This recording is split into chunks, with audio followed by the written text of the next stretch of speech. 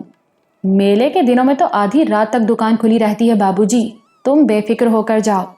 اگلا مرحلہ زیادہ مشکل تھا۔ اس کے لیے اوتار سنگھ کو بہت دوڑ دھوپ کرنا پڑی۔ اسے ایک کلہاڑی اور ایک ہتھوڑا خریدنا تھا، لیکن اس کے لیے اس کی کچھ شرائط تھیں۔ یہ ضروری تھا کہ دونوں چیزیں سائز میں چھوٹی ہوں تاکہ وہ انہیں اپنے لباس میں بآسانی چھپا کر لے جا سکے۔ ہلکی ہوں تو اور بھی بہتر ہے، لیکن کلہاڑی بہت تیز ہو، کیونکہ بت بہت بھاری تھا اور سخت بھی معلوم ہوتا تھا۔ وہ درجنوں دکانوں میں گیا، لیکن مؤثر ترین کلہاڑی وہ تھی جو بڑی بھی تھی اور بھاری بھی، اور اسے تو اس پر بھی شبہ تھا کہ وہ بڑی اور بھاری کلہاڑی بھی اس بت کا کچھ بگاڑ سکے گی۔ دوسرے، وہ یہ بھی نہیں چاہتا تھا کہ زیادہ آواز ہو اور لوگ متوجہ ہوں۔ اسے تو بڑی خاموشی سے اپنا کام کر کے نکل آنا تھا۔ بالآخر ایک دکان پر اسے اپنے مطلب کی چیزیں مل گئیں۔ دونوں چیزیں باہر کی تھیں اور دیکھنے میں بے ضرر لگتی تھیں۔ پہلی نظر میں تو وہ بھی دھوکا کھا گیا۔ نہیں بھائی، اس کلہاڑی سے تو لکڑی بھی نہیں پھٹے گی، اس نے دکاندار سے کہا۔ بابو جی غور سے دیکھو اس کی دھار، دکاندار بولا، یہ تو لوہا بھی کاٹ دے گی۔ اوتار سنگھ نے دھار پر انگلی رکھی ہی تھی کہ سرخ رنگ کی لکیر نمودار ہو گئی۔ کلہاڑی کی دھار بلا شبہ بہت تیز تھی، لیکن اہم سوال یہ تھا کہ اس بت کا بھی کچھ بگاڑ سکے گی یا نہیں۔ میں ذرا اور دیکھ لوں، شاید اس سے بہتر کچھ مل جائے، اس نے کہا۔ دیکھ لو بابو جی، بازار موجود ہے، پرنتو اس سے اچھی چیز ملے گی نہیں۔ اوتار سنگھ نے پورا بازار چھان مارا۔ اسے اندازہ ہو گیا کہ دکاندار کا چیلنج بجا تھا۔ آخر اسے لوٹ کر وہیں جانا پڑا۔ کلہاڑی اور ہتھوڑا خریدنے کے بعد اس کی تیاری مکمل ہو گئی۔ وہ ہوٹل جا کر سکون سے سو گیا۔ شام کو وہ میلے کے لیے تیار ہو کر نکلا۔ اس کی مہم میں تو ابھی کافی وقت پڑا تھا۔ گزشتہ روز کے برعکس اس روز میلے میں اس کا دل لگا اور اس نے خوب تفریح کی۔ وجہ یہ تھی کہ پچھلے روز وہ ایک الجھن میں تھا، جبکہ آج نہ صرف وہ الجھن دور ہو چکی تھی بلکہ وہ خوش تھا کہ آج کچھ کرنے والا ہے، ایک ایسا کام جو شاید اللہ کو پسند آئے۔ وہ گھومتا پھرا۔ اس نے جسمانی مقابلے دیکھے، لیکن ان میں حصہ لینے کے خیال کو اس نے رد کر دیا۔ جو اصل کام وہ کرنے والا تھا، اس کے لیے اس کا یہاں نمایاں ہونا نقصان دہ ثابت ہو سکتا تھا۔ یہاں کوئی اسے نہیں جانتا تھا۔ بعد میں بات کھلے گی تو اس کی سمجھ میں نہیں آئے گا کہ اسے کہاں ڈھونڈے۔ اسے ڈر تھا کہ کہیں ارجن سے سامنا نہ ہو جائے، مگر خوش قسمتی سے ایسا نہیں ہوا۔ 9 بجے تو وہ میلے سے نکل آیا اور ہوٹل کی طرف چل دیا۔ اب اسے اصل کام کے لیے تیاری کرنی تھی۔ اوتار سنگھ کو نہیں معلوم تھا کہ اس کا یہ سوچنا کہ اس شہر میں کوئی اسے جانتا پہچانتا نہیں کتنا غلط ہے۔ یہ درست ہے کہ وہ اس شہر میں پہلی بار آیا تھا، لیکن اس شہر میں 8 افراد ایسے تھے جو نہ صرف یہ کہ اسے جانتے تھے، پہچانتے تھے، بلکہ اس کے لیے جذبات بھی رکھتے تھے۔ یہ اس کے وہ کرم فرما تھے جو اس کی خاطر گڑھی تک آئے تھے، مہیش پور میں رہے تھے، جنہوں نے اس پر حملہ کیا تھا مگر اپنے زخمی ساتھیوں کو اٹھا کر فرار ہونے پر مجبور ہو گئے تھے۔ ان میں سے 3 افراد اس وقت میلے میں موجود تھے، کرتارا، رگبیر اور ہنس دھر۔ اوتار سنگھ کا ان سے سامنا نہیں ہوا تو محض اس لیے کہ یہ کاتب تقدیر کی اسکیم میں نہیں تھا، ورنہ ان تینوں کو بھی دارو کے بعد سب سے زیادہ جسمانی مقابلوں میں دلچسپی تھی۔ جو مقابلے اوتار سنگھ نے بڑی دلچسپی سے دیکھے، انہیں دیکھنے والے تماشائیوں میں وہ تینوں بھی شامل تھے۔ فرق یہ تھا کہ وہ دائرے کے ایک جانب تھے اور اوتار سنگھ دوسری جانب۔ دنیا کے بارے میں 2 محاورے ہیں۔ ایک تو یہ کہ دنیا اتنی بڑی ہے کہ کوئی بچھڑ جائے تو اس کے دوبارہ ملنے کی کوئی ضمانت نہیں۔ دوسرا یہ کہ دنیا اتنی چھوٹی ہے کہ لوگ بار بار ایک دوسرے سے ٹکراتے ہیں، بغیر ارادے کے ملتے ہیں۔ اس معاملے میں دونوں محاوروں کو درست ثابت ہونا تھا، مگر مختلف اوقات میں۔ 9 بجے تو انہیں اپنا سب سے بڑا شوق یاد آیا، دارو۔ میلے میں اس کا بندوبست بھی تھا۔ وہ تینوں اس طرف چل دیے۔ شراب کی ایک سب سے بڑی صفت یہ ہے کہ وہ تمام منفی چیزوں کو ابھارتی ہے، دماغ پر اثر انداز ہوتی ہے تو شعور کو بیکار کر کے لاشعور اور تحت الشعور کو اجاگر کرتی ہے۔ یہ جن منفی جذبوں کو ابھارتی ہے ان میں سب سے ہلکا اور شریفانہ جذبہ دکھ ہے۔ شرابیوں کو پینے کے بعد اپنے ایسے ایسے دکھ یاد آتے ہیں جن کا ان کی موجودہ زندگی سے کوئی واسطہ ہی نہیں رہا ہوتا، اور نشے میں وہ دکھ انہیں بہت اہم اور بہت بڑے لگتے ہیں۔ اس کے علاوہ نفرت، حسد، بغض، کینہ اور بڑی محرومیاں، خواہ وہ ان کے لیے اچھی ہی ہوں، انہیں ستانے لگتی ہیں۔ شاید شراب کو حرام قرار دیے جانے کی ایک وجہ یہ بھی ہو، پہلے جام کے بعد ان تینوں کو وہ عورتیں یاد آئیں جو انہیں نہیں مل سکی تھیں۔ دوسرے جام نے انہیں باتونی کر دیا۔ وہ دنیا جہاں کی بے سروپا باتیں کرنے لگے، کیونکہ شراب ان کے شعور کو معطل کر کے لاشعور کرے دے رہی تھی۔ تیسرے جام نے ان کی نفرتیں اور دشمنیاں ابھار دیں۔ ان کے درمیان ایک نفرت، ایک دشمنی قدرے مشترک تھی، اور وہ تھی اوتار سنگھ سے نفرت اور اس سے دشمنی۔ لیکن تینوں کے لیے اس کی شدت کے درجے الگ الگ تھے۔ کرتارے کے لیے اس کی اہمیت سب سے کم تھی، اس لیے کہ وہ اس کا ذاتی معاملہ نہیں تھا، وہ جسونت کا دوست تھا، اور جسونت کی کیدار ناتھ سے دوستی تھی۔ اور کرتارا یاروں کا یار تھا۔ جب اسے پتا چلا کہ کوئی اوتار سنگھ نامی لڑکا کیدار ناتھ کے راستے کی رکاوٹ ہے اور اسے دور کرنا ہے، تو اس نے حامی بھر لی، حالانکہ اس نے لڑکے کو دیکھا تک نہیں تھا۔ بات وہی تھی، وہ اس کا ذاتی معاملہ نہیں تھا۔ اس نے اپنے دوستوں سے بات کی اور انہیں لے کر چل دیا۔ یہ الگ بات کہ وہ وہاں سے ناکام واپس آئے۔ کرتارے کو اس بے عزتی کی وجہ سے اوتار سنگھ سے نفرت تھی۔ رگھبیر کی نفرت اور دشمنی کرتارے سے زیادہ تھی۔ وہ کرتارے کی دوستی کی وجہ سے اس اسکیم میں شامل ہوا تھا۔ اس نے اپنے 4 جوان مرد ساتھیوں کو 2 عام سے کم عمر لڑکوں سے مار کھاتے دیکھا تھا۔ وہ میدان میں کودنا چاہتا تھا، لیکن کرتارے نے اسے روک دیا تھا۔ کرتارا اپنے دوست جسونت کی ہدایت پر محتاط تھا، اس لیے گرمی کے ان لمحوں میں بھی دماغ سے سوچتا رہا تھا۔ تو وہ لڑکا اوتار سنگھ رگھبیر کی مردانگی کے جسم پر لگا ہوا وہ زخم تھا جو کسی بھی مرہم سے ٹھیک نہیں ہو رہا تھا۔ لیکن سورج کو اوتار سنگھ سے کبھی نہ مٹنے والی دشمنی تھی۔ اسے اس سے ایسی شدید نفرت تھی کہ وہ اس کے چہرے کو بھی کبھی نہیں بھلا سکا تھا۔ وجہ یہ تھی کہ وہ ان 2 کم عمر اور بظاہر عام سے نظر آنے والے لڑکوں کو ختم کرنے کے ارادے سے حملہ آور ہونے والوں میں شامل تھا، اور اوتار سنگھ کی لاٹھی نے پہلا وار اسی پر کیا۔ اس کے بعد وہ لڑنے کے قابل نہیں رہا تھا۔ وہ ایسی ذلت تھی جسے وہ کبھی نہیں بھول سکتا تھا۔ ان سب کو وہ ذلت آمیز مہم یاد تھی۔ وہ 8 افراد اس مہم پر گئے تھے اور 8 ہی واپس بھی آئے تھے، مگر اس طرح کہ ان میں 4 ناکارہ ہو چکے تھے اور دیگر 4 انہیں اونٹوں پر لاد کر وہاں سے فرار ہوئے تھے۔ واپس آنے کے بعد ان کے درمیان تند و تیز بحثیں ہوئی تھیں، کیونکہ شریر کے گھاؤ تو بھر گئے تھے لیکن آتما کے گھاؤ بھرنے والے نہیں تھے۔ چاروں مقابلہ کرنے والے دوسرے 4 پر برہم تھے کہ انہوں نے بزدلی دکھائی۔ ان 4 میں سے 3 کرتارے پر برہم تھے کہ کرتارے نے انہیں میدان میں اترنے نہیں دیا، لیکن کرتارا اپنے موقف پر ڈٹا ہوا تھا۔ اصل میں ایک فرق تھا، اس نے اپنے یار جسونت کے کہنے پر اس کام کا بیڑا اٹھایا تھا، جبکہ اس کے دیگر ساتھیوں کے لیے انعام مقرر تھا۔ وہ کام پورا کر کے آتے تو مالا مال ہو جاتے، تو کرتارے کو تو جسونت کی ہدایت پر عمل کرنا تھا۔ کرتارے کی منطق اپنی جگہ پکی تھی۔ وہ کہتا تھا کہ وہ 8 بیک وقت بھی میدان میں اترتے تو دونوں لٹھیا باز لڑکے انہیں لٹا دیتے، پھر وہ پکڑے جاتے۔ وہ ٹھاکر کے قہر کا شکار ہوتے اور ٹھاکر انہیں کبھی نہ بخشتا۔ سب سے بڑھ کر یہ کہ جسونت کے یار کیدار ناتھ کا پول کھل جاتا، اور یہ کیدار ناتھ کو گوارا نہیں تھا۔ اس وقت 4 جام حلق سے اترتے ہی سب سے پہلے سورج کو اوتار سنگھ کی یاد آئی۔ وہ بھاں بھاں کر کے رونے لگا۔ او تجھے کیا ہو گیا یارا؟ رگھبیر نے لڑکھڑاتی آواز میں پوچھا۔ مجھے کیا ہونا ہے، پہلے سے ہوا ہے۔ مجھے اوتار سنگھ ہوا ہے، میں اس کا خون پینا چاہتا ہوں۔ اسے بھول جا سورج، رگھبیر نے اسے تھپکی دی۔ سمجھ لے ہم نے اسے کبھی دیکھا ہی نہیں۔ کیسے بھول جاؤں، اس کا چہرہ تو ہمیشہ میری نظر میں رہتا ہے۔ تو ٹھیک ہے، رگھبیر نے انگلی نچاتے ہوئے کہا، چل ہم دونوں اس کے گاؤں چلتے ہیں، اب اسے ٹھکانے لگا کر ہی آئیں گے۔ اب تو ہم نے لٹھیا بازی بھی سیکھ لی ہے، دیکھ لیں گے اسے۔ ہاں چلو۔ سورج اٹھنے لگا۔ کرتارے نے ہاتھ پکڑ کر اسے بٹھا دیا۔ وہ جب بھی پینے کے لیے بیٹھتے تھے یہی کچھ ہوتا تھا۔ کرتارے کو یاد تھا کہ اسے کب کیا کرنا ہے۔ اسے یاد تھا کہ جب وہ ناکام ہو کر واپس آئے تھے تو انہوں نے فوراً ہی دوسرے حملے کی تیاری شروع کر دی تھی۔ انہوں نے ایک ماہر لٹھیا باز کی شاگردی اختیار کر لی تھی، لیکن تیاری مکمل ہونے سے پہلے ہی کیدار ناتھ جسونت سے بات کرنے کے لیے جے پور آیا تھا، اور اس کے بعد جسونت نے کرتارے سے کہا تھا، اب اس لڑکے کی طرف دیکھنا بھی نہیں. بات الٹ گئی ہے. اسے کچھ ہو گیا تو میرے یار کا بہت بڑا نقصان ہو جائے گا. کرتارا جسونت کی بات نہیں ٹال سکتا تھا. اس نے اپنے سب ساتھیوں سے وچن لے لیا تھا، لیکن وہ جب بھی پی کر بہکتے تو اس وچن کو بھول جاتے اور اسے یاد دلانا پڑتا. اس وقت بھی اس نے یہی کہا. مجھ سے کیا ہوا وچن یاد ہے؟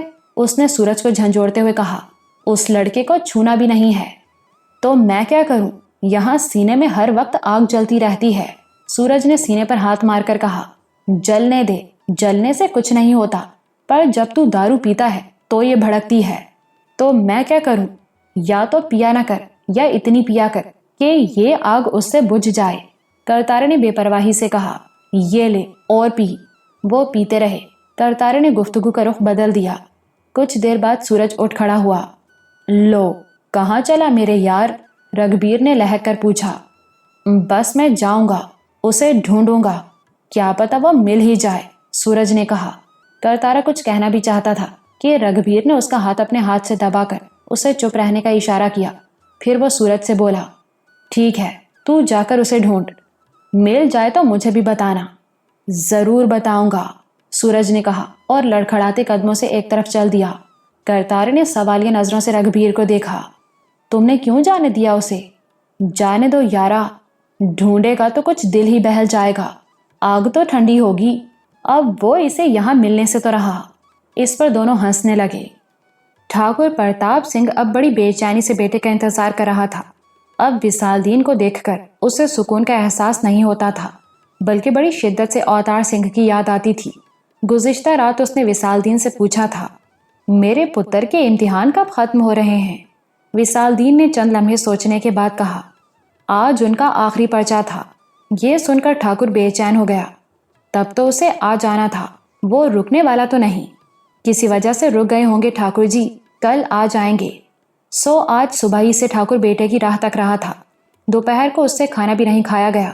اب تو اوتار سنگھ کے ساتھ ہی کھاؤں گا، اس نے سوچا. شام ہو گئی. وہ حویلی کے باہر چھڑکاؤ کرا کے کرسیاں لگوا کے بیٹھ گیا. اس کی نظریں آنے والے راستے پر جمی تھیں. پھر ٹھاکر نے مولوی برکت علی کو اکیلے آتے دیکھا تو اسے گھبراہٹ ہونے لگی. وہ خود اٹھ کر ان کی طرف لپکا. کیا بات ہے مولوی صاحب، اور لوگ کہاں ہیں؟ اس نے پوچھا. وہ لوگ تو نہیں آ سکے ہیں.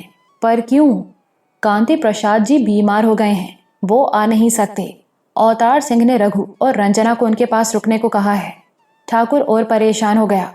تو آپ اوتار سنگھ کو تو اپنے ساتھ لے آتے. میں گھر ہوتا ہوا آیا ہوں، اوتار سنگھ وہاں تھا ہی نہیں، وہ تو کل ہی روانہ ہو گیا تھا. ٹھاکر کی پریشانی کی کوئی حد نہیں تھی. پر وہ یہاں نہیں آیا. اس نے کہا تھا کہ وہ جے پور جا رہا ہے، میلہ دیکھے گا، پھر آگرہ جائے گا تاج محل دیکھنے. مولوی صاحب نے وضاحت کی. میرا اندازہ ہے کہ وہ کل یا پرسوں یہاں پہنچے گا. اس طرف سے اطمینان ہوا تو ٹھاکر کو دوسری فکر لگ گئی. پہلی بار وہ اکیلا نکلا ہے، اس نے تشویش بھرے لہجے میں کہا. آپ پریشان نہ ہو ٹھاکر صاحب، وہ بہت عقل مند ہے. اب وہ کالج میں ہے، اسے پریکٹیکل لائف کے لیے تیار ہونا ہے. ساری عمر انگلی پکڑ کر تو نہیں چلے گا، اور میں سمجھتا ہوں کہ وہ بہت سمجھدار اور اہل ہے. ٹھاکر کو فخر کا احساس ہوا. واقعی اس کا بیٹا کالج میں پڑھتا ہے، جوان ہو چکا ہے. ٹھاکر نے مولوی صاحب کی خوب تواضع کی. اوتار سنگھ کی فکر کم ہوئی تو اسے خیال آیا کہ ابھی 2 رات پہلے اس نے ایک بہت بڑا فیصلہ کیا تھا. اس کی سمجھ میں نہیں آ رہا تھا کہ اس پر عمل پیرا کیسے ہو. اس سلسلے میں وہ کسی سے بات بھی نہیں کر سکتا تھا. اب اس نے سوچا کہ وہ اس سلسلے میں مولوی صاحب سے مدد لے سکتا ہے. پہلے اسے ان کا خیال ہی نہیں آیا تھا، شاید اس لیے کہ اس نے سوچا بھی نہیں تھا کہ وہ اس سال بھی آئیں گے. اپنی زندگی کے اہم ترین فیصلے کے بارے میں کسی سے بات کرنے کا تصور ہی اس کے لیے سنسنی خیز تھا. مولوی صاحب یقیناً اس کی مدد کر سکیں گے، اس نے سوچا. رات کو وہ ان سے بات کرے گا. اس رات وصال دین آیا تو ٹھاکر نے اس سے کہا. پتر وصال دین، آج مجھے ایک بہت ضروری کام کرنا ہے، آج تم چلے جاؤ. جی ٹھیک ہے، وصال دین نے کہا. پھر اسے اوتار سنگھ کا خیال آیا. بھائی، میرا مطلب ہے چھوٹے ٹھاکر نہیں آئے؟ نہیں پتر، وہ میلہ دیکھنے چلا گیا ہے، شاید کل آئے. وصال دین چلا گیا. رات کے کھانے کے بعد ٹھاکر مولوی صاحب کے کمرے میں چلا گیا. وہ ہڑبڑا کر اٹھ بیٹھے. مولوی صاحب، مجھے آپ سے ایک ضروری کام ہے. مولوی صاحب نے اس کام کے بارے میں سنا تو پہلے تو ان کا منہ حیرت سے کھل گیا. پھر انہوں نے ہیجان سے لرزتی آواز میں کہا، کیا آپ کو پورا یقین ہے؟ ٹھاکر نے اس بات میں سر ہلا دیا۔ کلہاڑی بہت تیز تھی۔ اوتار سنگھ نے اس کے لیے چمڑے کا میان نما غلاف بھی خرید لیا تھا۔ اب وہ بے فکر ہو کر اسے اپنے لباس میں چھپا سکتا تھا، زخمی ہونے کا خطرہ بھی نہ رہتا۔ دوسری طرف اس نے ہتھوڑا بھی رکھ لیا تھا۔ پوری تیاری کے ساتھ وہ ٹھیک وقت پر ہوٹل سے نکل آیا۔ مٹھائی والے کے پاس وہ ٹھیک 10:30 بجے پہنچا۔ مٹھائی والا اسے دیکھ کر خوش ہو گیا۔ تمہارے لڈو تیار ہیں بابو جی، اس نے مٹھائی کے ایک ٹوکرے کی طرف اشارہ کرتے ہوئے کہا۔ اوتار سنگھ نے جیب سے پیسے نکال کر اس کی طرف بڑھائے۔ چکھ کر نہیں دیکھو گے بابو جی؟ مٹھائی والے نے پوچھا۔ اوتار سنگھ کو لگا کہ وہ اس سے مذاق کر رہا ہے۔ اس نے مسکراتے ہوئے کہا، تم جانتے ہو کہ یہ لڈو میں نے اپنے لیے نہیں دوسروں کے لیے بنوائے ہیں، پرنتو تمہیں کیسے پتا چلے گا کہ لڈو کتنے عمدہ ہیں؟ مجھے تمہاری بات پر بھروسہ ہے، پر میں تعریف سننا چاہتا ہوں۔ حلوائی نے ایک لڈو اس کی طرف بڑھایا۔ میں نے کہا نا، مجھے نہیں چکھنا۔ گھبراؤ نہیں بابو جی، یہ لڈو بے ہوش کرنے والا نہیں ہے۔ اوتار سنگھ نے اب بھی لڈو لینے کے لیے ہاتھ نہیں بڑھایا۔ اصل میں آرڈر کی مٹھائی ہم کچھ زیادہ ہی بناتے ہیں، حلوائی نے وضاحت کی۔ یہ لڈو بھی زیادہ بنے تھے۔ 5 سیر تولنے کے بعد میں نے ان میں بے ہوشی کی دوا ملا دی اور انہیں ٹوکرے میں رکھ دیا۔ یہ لڈو صاف ہے، کھا کر دیکھو تاکہ پتا چلے کہ میں نے قیمت غلط نہیں لی ہے۔ ایسا لڈو پورے جے پور میں کوئی نہیں بنا سکتا۔ اوتار سنگھ ہچکچا رہا تھا۔ پہلی بار وہ اکیلا پردیس میں نکلا تھا اور اس کی جیب میں خاصی رقم بھی تھی۔ اب وہ لڈو کھا لیتا اور اس میں بے ہوشی کی دوا ہوتی تو وہ لٹ بھی سکتا تھا، مگر پھر اسے خیال آیا کہ چلتا پھرتا بے ٹھکانہ آدمی تو ایسی حرکت کر سکتا ہے، لیکن مستقل دکان کرنے والا دکاندار ایسی حرکت کبھی نہیں کرے گا۔ البتہ وہ لڈو نہیں کھائے گا تو دکاندار اس پر شک بھی کر سکتا ہے۔ ایک لمحے کی ہچکچاہٹ کے بعد بالآخر اس نے لڈو لیا اور کھا کر دیکھا۔ لڈو واقعی بہت عمدہ تھا۔ واقعی تم نے کمال کر دیا، اس نے دل کی گہرائی سے تعریف کی۔ اتنا لذیذ لڈو تو میں نے دہلی میں بھی نہیں کھایا۔ دکاندار خوش ہو گیا۔ تو تم دہلی سے آئے ہو بابو جی؟ ہاں۔ اوتار سنگھ نے مٹھائی کا ٹوکرا لیا اور چل دیا۔ اب بس اسے مندر پہنچنا تھا۔ سورج جھومتا جھامتا میلے سے باہر آیا اور سڑک پر چلنے لگا۔ ٹھنڈی ہوا نے اس کے نشے کو اور تیز کر دیا۔ وہ اس وقت صرف اور صرف اس لڑکے اوتار سنگھ کے بارے میں سوچ رہا تھا۔ بس ایک بار وہ مل جائے اور وہ اسے ٹھکانے لگا کر اپنا بدلہ لے لے تو اس کی آتما کو شانتی مل جائے۔ لڑکے کے مل جانے کے خیال پر وہ مٹھیاں بھینچتا، دانت پیستا اور ہاتھ کو یوں لہراتا جیسے لاٹھی گھما رہا ہو۔ مل جائے تو دیکھ لوں گا اسے، وہ بآواز بلند غرایا۔ اب تو مجھے بھی لٹھیاں چلانی آتی ہے۔ قریب سے گزرتے ہوئے راہگیروں نے اسے بلند آواز میں خود کلامی کرتے دیکھا تو مسکرا دیے۔ نشے میں آدمی کیا کچھ نہیں کرتا۔ سورج مندر کے سامنے سے گزرا اور بڑھتا چلا گیا۔ مندر سے کافی آگے جانے کے بعد اچانک اس نے نظر اٹھائی تو وہ لڑکا آتا دکھائی دیا جس کی اسے تلاش تھی۔ اس کا نشہ جیسے ہرن ہو گیا۔ یہ یہاں کہاں؟ وہ بڑبڑایا۔ نشے میں وہ اسے جے پور میں تلاش کر رہا تھا، لیکن ذرا سا ہوش آیا تو اسے یہ بات ناقابل یقین لگی۔ کہیں مجھے چڑھ تو نہیں گئی؟ وہ جہاں تھا وہیں رک گیا۔ لڑکا ابھی خاصا دور تھا۔ اس کے ہاتھ میں مٹھائی کا ٹوکرا تھا اور وہ اپنی دھن میں چلا آ رہا تھا۔ سورج نے کئی بار ہاتھوں سے آنکھوں کو مل ڈالا، مگر لڑکا سچ مچ وہی تھا۔ وہ وہیں کھڑا اس کے پاس سے گزرنے کا انتظار کرتا رہا۔ قریب سے دیکھوں گا تو پتا چلے گا، اس نے دل میں کہا۔ لڑکا ہر قدم اس سے قریب تر ہوتا جا رہا تھا اور ہر قدم پر سورج کو احساس ہو رہا تھا کہ یہ نشے کا دھوکہ نہیں، یہ سچ مچ وہی لڑکا ہے۔ نشہ ہوتا تو قریب آتے ہوئے لڑکے کی صورت بدلتی۔ اب لڑکا عین اس کے سامنے تھا اور وہ وہی تھا۔ اس کی صورت تو وہ آج تک نہیں بھول سکا تھا۔ وہ ایک پل کی بات تھی۔ وہ وہیں کھڑا رہ گیا اور لڑکا مٹھائی کا ٹوکرا لیے آگے نکل گیا۔ سورج بہت تیزی سے پلٹا اور اضطراری طور پر اس نے ہاتھ بڑھایا، لیکن لڑکا اس کی ہاتھ کی پہنچ سے دور جا چکا تھا۔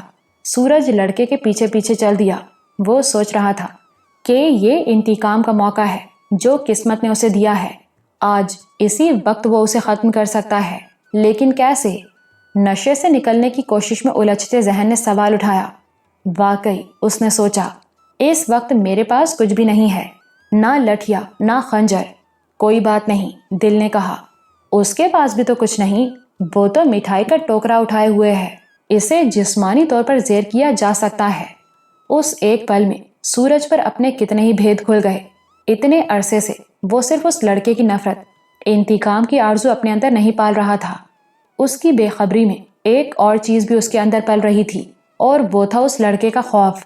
پچھلے معرکے نے اسے اس لڑکے سے خوفزدہ کر دیا تھا، کیونکہ اس نے دیکھا تھا کہ لڑکے نے اس جیسے 3 شاہ زوروں کو اس دن زمین چٹا دی تھی، 8 افراد کو بھاگنے پر مجبور کر دیا تھا۔ اس نے پوری طرح سمجھ لیا، ہاں وہ اس سے خوفزدہ ہے، وہ اکیلا اس سے نہیں لڑ سکتا، لاٹھی ہوتی، خنجر ہوتا، تب بھی وہ اس سے نہ لڑ پاتا۔ لیکن ایک اچھی بات تھی، لڑکا اس کے شہر میں تھا اور اکیلا تھا، یہ اس سے نمٹنے کا بہت اچھا موقع تھا۔ سوال یہ تھا کہ اب وہ کیا کرے؟ وہ اس کے پیچھے چلتا رہا۔ اس نے سمجھ لیا کہ اسے یہ معلوم کرنا ہے کہ لڑکا یہاں کہاں رہ رہا ہے۔ دوسرے مرحلے میں وہ اپنے ساتھیوں کو اس کے اور اس کے ٹھکانے کے بارے میں بتائے، لیکن کرتارا اس معاملے میں اعتبار کے قابل نہیں۔ جسونت نے اسے منع کر دیا ہے، کہا ہے کہ لڑکے کو بھول جائے، اور یاروں کا یار کرتارا اپنے یار کی بات نہیں ٹالے گا، وہ انہیں کچھ نہیں کرنے دے گا۔ ہاں رگھبیر کام کا آدمی ہے، وہ اس سے اتنی ہی نفرت کرتا ہے جتنی وہ کرتا ہے، اور راجو اور گوپال ہیں جنہوں نے اس دن لڑکے سے زخم کھائے تھے۔ بس تو وہ جا کر رگھبیر کو بتائے گا، پھر وہ راجو اور گوپال سے بات کریں گے، اور اس کے بعد انتقام۔ وہ چلتے چلتے ٹھٹک گیا۔ لڑکا بڑے مندر میں چلا گیا تھا اور پجاری سے بات کر رہا تھا۔ سورج وہیں کھڑا ہو گیا، اسے لڑکے کا پیچھا کر کے اس کا ٹھکانہ معلوم کرنا تھا۔ 5 منٹ ہو گئے، لڑکا تو باہر نہیں آیا، البتہ مندر کا دروازہ بند کر دیا گیا۔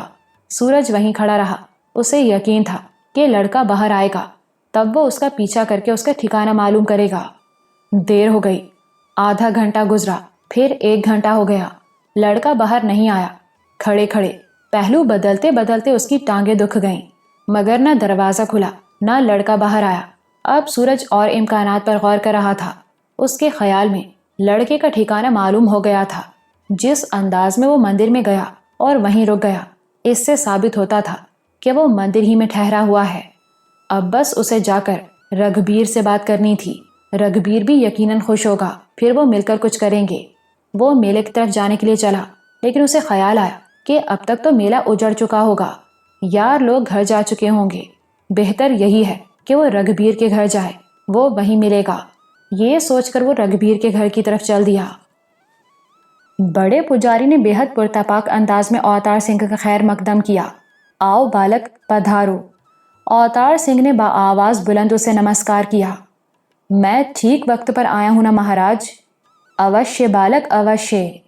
چند لمحے گزر گئے، دونوں اپنی اپنی جگہ کھڑے تھے۔ اوتار سنگھ اس بات کا منتظر تھا کہ پجاری مندر کا دروازہ بند کرے اور اسے اندر لے کر چلے۔ اچانک اسے احساس ہوا کہ پجاری کو بھی اس سے کوئی توقع ہے جو پوری نہیں ہو رہی ہے۔ وہ سمجھ نہیں پا رہا تھا کہ بات کیا ہے۔ اب دیر کس بات کی ہے مہاراج؟ بالآخر اس نے پوچھ ہی لیا۔ کچھ بھی نہیں بالک، بھگوان کی آرتی اتار لو، پھر ہم اندر چل کر پاٹھ کریں گے۔ اوتار سنگھ کو اب دکھاوے کے لیے بھی وہ شرک گوارا نہیں تھا۔ پوجا تو وہ کر ہی نہیں سکتا تھا، لیکن مصلحت ضروری تھی، ایسا نہ ہو کہ پنڈت اس کی طرف سے مشتبہ ہو جائے۔ پوجا بھی ضرور کروں گا مہاراج، اور آرتی بھی اتاروں گا، اس نے مسکراتے ہوئے کہا، پرنتو پہلے مجھے اپنی سورگ باشی ماتا جی کی منوکامنا پوری کرنی ہے، تاکہ ان کی آتما کو شانتی ملے۔ پہلے مجھے اپنا سپنا پورا کرنا ہے، پوجا تو میں پاٹھ سننے کے بعد ہی کروں گا۔ جو اچھا تمہاری بالک، میں دروازہ بند کر لوں۔ پجاری دروازے کی طرف بڑھا۔ مندر کا دروازہ اندر سے بند کرنے کے بعد پجاری نے بڑے بت کے ساتھ والا دروازہ کھولا۔ آؤ بالک۔ اوتار سنگھ اس کے ساتھ اس کے کمرے میں چلا آیا۔ وہاں پجاری کے چیلے اور دیوداسیاں پہلے ہی بیٹھے ہوئے تھے۔ پجاری ایک موٹے گدے پر پھیل کر بیٹھ گیا۔ آؤ بالک، تم یہاں میرے سامنے بیٹھ جاؤ۔ اوتار سنگھ اس کے سامنے بیٹھ گیا۔ اب اسے یہ فکر تھی کہ اس وقت کمرے میں موجود لوگوں کے سوا اور کوئی مندر میں موجود تو نہیں ہے۔ اگر ایسا ہوتا تو اس کا کھیل خراب ہونے کا خطرہ تھا۔ اب یہ بات وہ پوچھے تو کیسے؟ مہاراج، اور کوئی موجود ہو تو اسے بھی بلا لیں۔ بالآخر اس نے کہا، میں چاہتا ہوں کہ مندر میں موجود سبھی منوش اس پاٹھ میں شریک ہوں۔ پجاری مسکرایا۔ اس وقت ان لوگوں کے سوا مندر میں کوئی نہیں ہے بالک۔ تو ٹھیک ہے مہاراج۔ پجاری نے گیتا کا پاٹھ شروع کیا۔ چند منٹ میں ہی اس کی یہ کیفیت ہوئی کہ اٹھ کر بھاگ جانے کو جی چاہنے لگا۔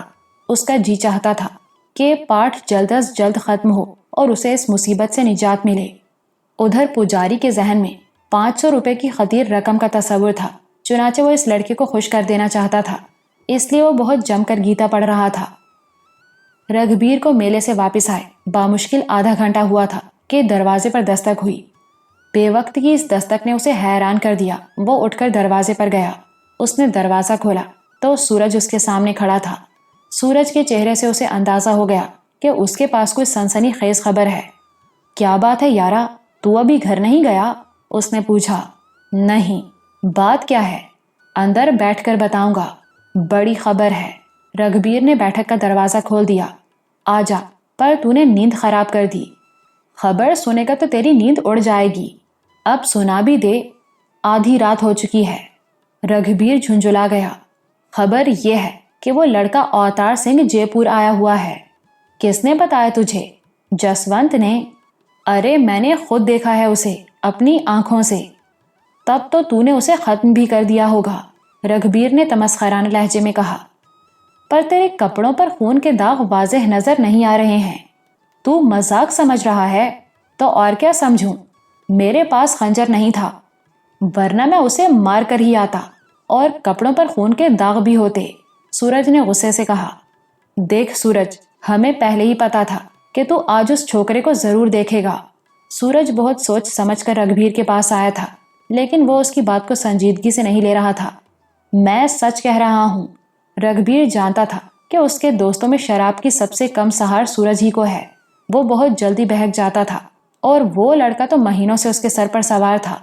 سن سورج، گھر جا کر سو جا، صبح آ کے بتانا، تب میں ضرور مان جاؤں گا۔ میں نشے میں ضرور تھا، لیکن اسے دیکھ کر میرا نشہ ختم ہو گیا تھا، سورج نے شکایتی لہجے میں کہا۔ میں سچ کہہ رہا ہوں رگھبیر، میں نے اسے دیکھا ہے۔ اچھا، ذرا جم کے بتا، اسے کہاں دیکھا تو نے؟ سورج نے پوری تفصیل سنا دی۔ رگھبیر سوچ میں پڑ گیا۔ جو کچھ سورج نے بتایا تھا وہ ناممکن نہیں تھا۔ یہ میلے کے دن تھے، عجب نہیں کہ اوتار سنگھ میلہ دیکھنے آیا ہو، لیکن یہ امکان اپنی جگہ تھا۔ سورج نشے میں کچھ بھی دیکھ سکتا تھا، اور خاص طور پر اس لڑکے کو۔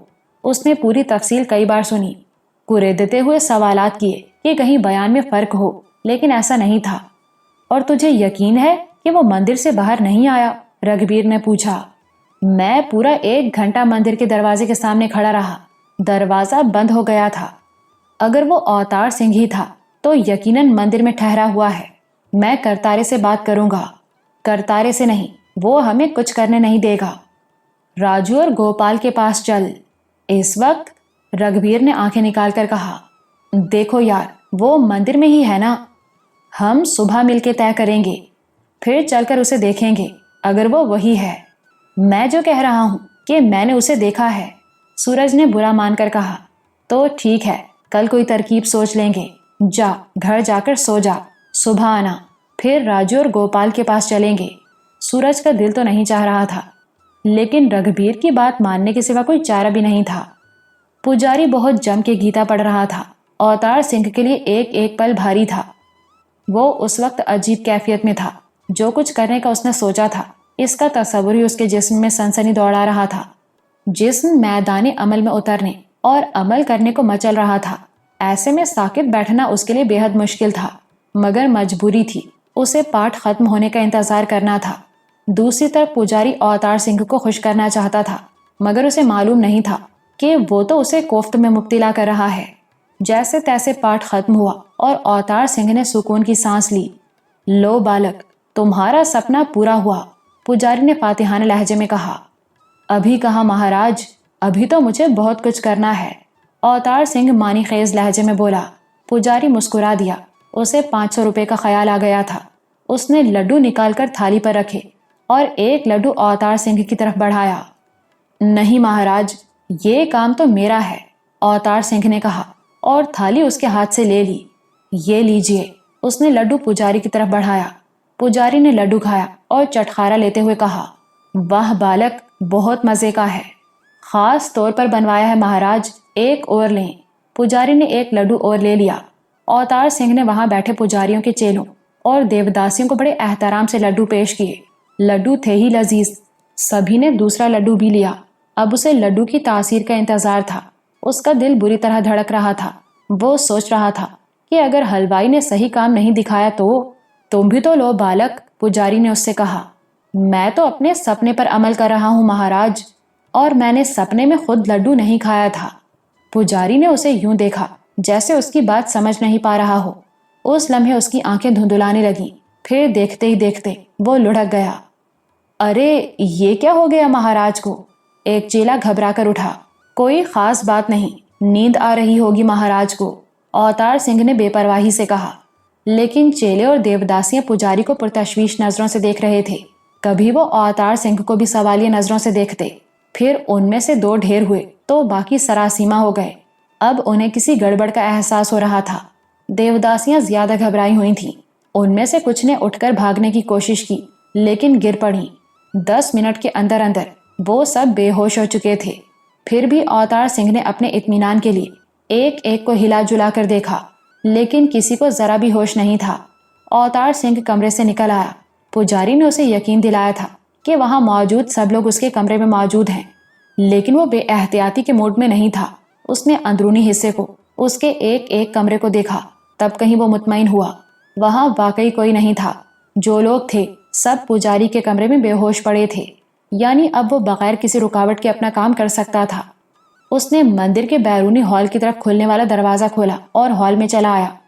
اچانک اس کے دل میں خیال آیا کہ اسے اللہ سے مدد مانگنی چاہیے۔ اس نے دل میں اللہ سے دعا کی کہ اے اللہ میری مدد فرما۔ پھر اسے کچھ اور خیال آیا۔ اس نے کلہاڑی ہاتھ میں لی اور بلند آواز میں لا الہ الا اللہ محمد رسول اللہ کہتے ہوئے کلہاڑی کا وار کیا۔ جو کچھ ہوا اس کے نتیجے میں وہ خود کو سنبھال نہ سکا۔ اس کا جسم غیر متوازن ہوا اور وہ گر پڑا۔ چند لمحے وہ ساکت و صامت زمین پر پڑا رہا۔ وہ دیکھنا چاہتا تھا کہ جو شور ہوا ہے اس کا کوئی رد عمل ظاہر ہوتا ہے یا نہیں، لیکن اندر باہر ہر طرف سناٹا تھا۔ اب مندر ایک ایسی تباہی کا منظر پیش کر رہا تھا جو دیکھنے والوں کو ناقابل یقین لگتی۔ اوتار سنگھ کے بازو شل ہو چکے تھے۔ وہ ہانپ رہا تھا لیکن خوش اور مطمئن تھا۔ اس نے اللہ کو خوش کرنے کے لیے ایک کام کیا تھا اور اسے یقین تھا کہ اللہ اس سے خوش ہے۔ چند لمحے وہ وہاں بیٹھ کر سانسیں درست کرتا رہا۔ دل تو چاہتا تھا کہ وہ وہیں لیٹ کر سو جائے، لیکن وہ جانتا تھا کہ اسے فوراً یہاں سے نکلنا ہے۔ ہوٹل جا کر وہ آرام کر سکتا ہے، لیکن وہ بھی تھوڑی دیر، کیونکہ اسے صبح 6 بجے آگرہ جانے والی گاڑی پکڑنی ہے۔ اس نے کلہاڑی اور ہتھوڑا اپنے کپڑوں میں چھپایا اور مندر کے اندرونی حصے میں چلا آیا۔ وہاں بھی سناٹے کا راج تھا۔ وہ پجاری کے کمرے میں گیا۔ وہاں سب لوگ ویسے ہی پڑے تھے جیسا وہ انہیں چھوڑ کر گیا تھا۔ وہ گلی میں کھلنے والے دروازے کو کھول کر باہر نکل آیا۔ باہر نکل کر اس نے دروازے کو پھیڑ دیا۔ پھر وہ گلی سے نکل کر سڑک پر آ گیا۔ سڑک بالکل سنسان تھی۔ انسان تو درکنار۔ اسے راستے میں کوئی کتا بھی نظر نہیں آیا۔ وہ ہوٹل کی طرف بڑھتا رہا۔ ہوٹل پہنچ کر وہ نہایا۔ پھر اس نے 5 بجے کا الارم لگایا اور سو گیا۔ وہ ایسی رات تھی کہ ٹھاکر پرتاپ سنگھ کو نیند نہیں آ رہی تھی۔ مولوی صاحب کے کمرے سے آنے کے بعد اس نے ڈائری اٹھائی اور اس میں لکھنا شروع کر دیا۔ نیند نہ آنے کی وجہ کوئی پریشانی نہیں تھی، بلکہ آج تو وہ بہت خوش تھا، اتنا خوش جتنا وہ صرف اوتار سنگھ کی پیدائش پر ہوا تھا۔ پہلی بار اسے معلوم ہوا تھا کہ خوشی نیند بھی اڑا دیتی ہے۔ اس نے ڈائری بند کر کے رکھی، لائٹ آف کی اور بستر پر دراز ہو گیا، لیکن آنکھوں میں نیند کا نام و نشان بھی نہیں تھا۔ اس نے اوتار سنگھ کا تکیہ اٹھا لیا اور اسے سینے سے لگا لیا۔ وہ تکیہ سینے سے لگتے ہی اسے نیند آ جاتی تھی، مگر اس رات ایسا نہیں ہوا۔ یہ الگ بات کہ وہ اوتار سنگھ ہی کے بارے میں سوچ رہا تھا۔ اس کا انتظار ختم ہونے والا تھا۔ اوتار سنگھ کو آ جانا تھا اور جب وہ آئے گا تو وہ اس سے وہ اہم بات کرے گا۔ اس خیال سے اس کا دل غیر معمولی رفتار سے دھڑکنے لگا۔ دماغ میں اندیشے سرسرانے لگے۔ وہ کسی بھی طرح یہ اندازہ نہیں لگا سکتا تھا کہ اس کی بات سن کر اوتار سنگھ کا رد عمل کیا ہوگا۔ کیا وہ بغاوت پر آمادہ ہو جائے گا؟ کیا وہ اسے چھوڑ دے گا؟ کیا وہ اس بڑھاپے میں منتوں مرادوں والے اکلوتے بیٹے سے محروم ہو جائے گا؟ یہ سوالات اسے پریشان کر رہے تھے، لیکن ایک خیال بے حد خوشائند تھا۔ اوتار سنگھ اسے ایک غیر معمولی نعمت کی طرح غیر معمولی حالات میں ملا تھا، اور اس کے بعد جو واقعات پیش آئے وہ بھی غیر معمولی تھے۔ اور ٹھاکر پیچھے پلٹ کر دیکھتا تو یہ اعتراف کیے بغیر نہیں رہ سکتا تھا کہ اس کا بیٹا بہت نیک، سعادت مند اور فرما بردار تھا۔ یہی نہیں، وہ فیض رساں بھی تھا۔ آج ٹھاکر پرتاپ سنگھ جو کچھ بھی تھا پہلے سے بہت اچھا تھا، اور وہ بیٹے کے فیض ہی کی وجہ سے تھا۔ تو وہ اس بیٹے کو حقیقت بتائے گا تو امکان تو یہی ہے کہ وہ ناراض نہیں ہوگا، بلکہ شاید وہ بھی۔ لیکن اگر ایسا نہیں ہوا تو؟ ایک نکیلے سوال نے اس کے ذہن میں سر اٹھایا۔ بے ساختہ جواب بھی فوراً ہی ابھرا۔ تو کوئی بات نہیں، میں اس بیٹے کو خود چھوڑ دوں گا، اس بیٹے کو جو میرے لیے وجہ زندگی ہے، اور جب اس کو چھوڑوں گا تو سانس لینے کے سوا سبھی کچھ چھوڑ دوں گا۔ میں نکل جاؤں گا کسی لمبے سفر پر، اور نہیں رکوں گا، کبھی نہیں رکوں گا۔ پریشان ہونے کی کوئی ضرورت نہیں، اس نے خود سے کہا۔ اللہ مالک ہے، جو وہ چاہے گا وہی ہوگا، پھر پرواہ کیا کرنی۔ اور اس خیال سے اس کا دل مطمئن بھی ہو گیا۔ اس نے گھڑی دیکھی، 5 بج رہے تھے۔ وہ اٹھ بیٹھا۔ اب سونے کا وقت تو نہیں رہا، اب تو اسے اٹھنا تھا اور ایک بہت اہم کام کرنا تھا۔ اس کام کے بارے میں سوچتے ہوئے اس کا دل خوشی سے بھر گیا۔ وہ اٹھا اور کمرے سے نکل آیا۔ الارم کی آواز پہلے تو اسے خواب ہی کا حصہ لگی، لیکن انمل اور بے جوڑ حصہ۔ اس نے بے چینی سے کروٹ بدلی اور اس وقت اس کی آنکھ کھل گئی۔ چند لمحے تو اس کی سمجھ میں کچھ آیا ہی نہیں۔ خواب کا تاثر ایسا گہرا تھا کہ اسے نکلنے ہی نہیں دے رہا تھا۔ الارم کی آواز نہ ہوتی تو شاید وہ اس سے نکل ہی نہ پاتا۔ اس نے چونک کر ادھر ادھر دیکھا۔ وہ ہوٹل کے کمرے میں تھا۔ الارم کی آواز سرہانے کی طرف سے آ رہی تھی۔ اس نے ہاتھ بڑھا کر گھڑی کا الارم بند کر دیا۔ وہ اٹھ کر بیٹھا، مگر اس کے دماغ پر وہ خواب طاری تھا۔ وہ اس کے بارے میں سوچنے لگا۔ خواب میں اس نے ایک بے حد روشن چہرے اور دمکتی پیشانی والے بزرگ کو دیکھا تھا۔ وہ ایک صحرا میں کھڑا تھا۔ تاحد نظر ریت کے سوا کچھ بھی نہیں تھا، نہ کوئی راستہ، نہ کسی راستے کا نشان، اور پیاس ایسی تھی کہ زبان پر کانٹے پڑ رہے تھے۔ وہ پریشان ادھر ادھر دیکھ رہا تھا کہ کچھ فاصلے پر وہ بزرگ اسے نظر آئے۔ اس نے ان کی طرف بڑھنے کا ارادہ کیا، لیکن اس میں ایک قدم بڑھانے کی طاقت بھی نہیں تھی۔